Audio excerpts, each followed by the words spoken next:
ఏపీలో వైఎస్ఆర్సీపీ కార్యకర్తలు నేతలపై టీడీపీ శ్రేణుల దాడులు కొనసాగుతూనే ఉన్నాయి. అధికారం దక్కింది దౌర్జన్యం చేయటానికి అన్నట్లుగా వ్యవహరిస్తున్నారు. పట్టపగలు కర్రలు రాళ్లు రాడ్లతో వీరంగం సృష్టిస్తున్నారు. వైఎస్ఆర్సీపీ కార్యకర్తలపై తీవ్ర స్థాయిలో దాడులకు దిగుతున్నారు. ఊరూరా విగ్రహాలు శిలాఫలకాలను ధ్వంసం చేస్తున్నారు. ప్రభుత్వ ఆస్తులను ధ్వంసం చేస్తుంటే పోలీసులు కూడా చేష్టలుడిగి చూస్తున్నారు. అనకాపల్లి జిల్లా ఎర్రకన్నెపాలెంలో టీడీపీ నేతలు రెచ్చిపోయారు. వైఎస్ఆర్సీపీ సానుభూతిపరుడు కొల్లు అప్పలనాయుడు ఆయన తల్లిపై టీడీపీ నేతలు విచక్షణారహితంగా దాడి చేశారు. దీంతో అప్పలనాయుడు కోమాలోకి వెళ్లారు.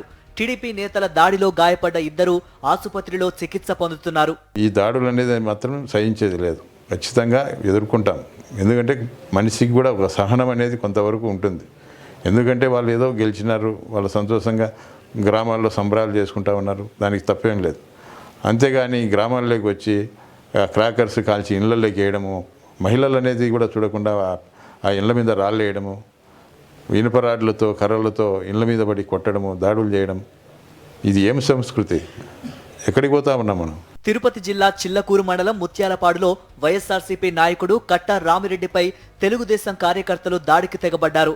తమ పార్టీ అధికారంలోకి వచ్చింది, మిమ్మల్ని చంపేస్తే దిక్కు ఎవరు అంటూ దూషిస్తూ వెంబడించారు. దీంతో తనని కాపాడాలి అంటూ బాధితుడు కట్టా రామిరెడ్డి పోలీస్ స్టేషన్లో ఫిర్యాదు చేశారు. తిరుపతి జిల్లా చంద్రగిరి నియోజకవర్గంలో టీడీపీ నాయకులు చేస్తున్న అరాచకాలపై మాజీ ఎమ్మెల్యే చెవిరెడ్డి భాస్కర్ రెడ్డి ఆగ్రహం వ్యక్తం చేశారు. చిన్నగొట్టిగల్లు మండలం భాకరాపేటలో వైఎస్ఆర్సీపీ కార్యకర్తలతో కలిసి నిరసన చేపట్టారు. నల్ల రిబ్బన్లు ధరించి స్థానికంగా ఉన్న గాంధీ విగ్రహానికి వినతి పత్రం సమర్పించారు. చంద్రగిరిలో దాడుల సంస్కృతి ఎన్నడూ లేదని, కౌంటింగ్ ముగిసిన తర్వాతి నుంచి దాడులు పెరిగాయంటూ మండిపడ్డారు. తమపై దాడులు జరుగుతున్నా పోలీసులు స్పందించకపోవడం దారుణమన్నారు చెవిరెడ్డి భాస్కర్ రెడ్డి. అటు గుంటూరు జిల్లాలో ఆచార్య నాగార్జున యూనివర్సిటీలో దివంగత ముఖ్యమంత్రి వైఎస్ రాజశేఖర్ రెడ్డి విగ్రహాన్ని తొలగించేలా చేశారు టీడీపీ నాయకులు. పొన్నూరు ఎమ్మెల్యే ధూళిపాల నరేంద్ర తమకు అనుకూలంగా ఉన్న కొంతమంది సిబ్బందిని రెచ్చగొట్టి వైఎస్ఆర్ విగ్రహాన్ని తొలగించారని వైఎస్ఆర్సీపీ నేతలు ఆరోపించారు. వీసీ రాజశేఖర్ పైన ఒత్తిడి తెచ్చి రాజశేఖర్ రెడ్డి విగ్రహాన్ని తొలగించారని ఆగ్రహం వ్యక్తం చేశారు. ఏలూరు జిల్లా కైకలూరు మండలంలోనూ తెలుగుదేశం పార్టీ కార్యకర్తలు రెచ్చిపోయారు. కలిదిండిలో 8 కోట్లతో నిర్మించిన డాక్టర్ వైఎస్ఆర్ ప్రభుత్వ పాలిటెక్నిక్ కళాశాల పేరును చెరిపివేశారు. శిలాఫలకంలో ఉన్న ఫోటోలకు సైతం రంగులు వేశారు. శిలాఫలకంలోని పేర్లను ధ్వంసం చేశారు. ప్రకాశం జిల్లా ఒంగోలులో టీడీపీ కార్యకర్తలు రెచ్చిపోయారు.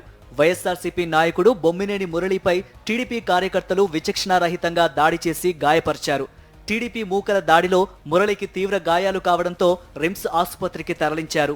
అటు నెల్లూరు జిల్లా దుత్తలూరు మండలం ఏరుకొల్లు జగనన్న లేఅవుట్లో నిర్మాణంలో ఉన్న ఇళ్ల గోడలను టీడీపీ డీలర్ వెంకటేశ్వర్లు జేసీబీ సాయంతో కూల్చివేశారు. గ్రామస్తుల సమాచారంతో జేసీబీని కూల్చివేతకు పాల్పడిన వ్యక్తిని పోలీసులు అదుపులోకి తీసుకున్నారు. ఘటనకు గల కారణాలపై పోలీసులు ఆరా తీస్తున్నారు.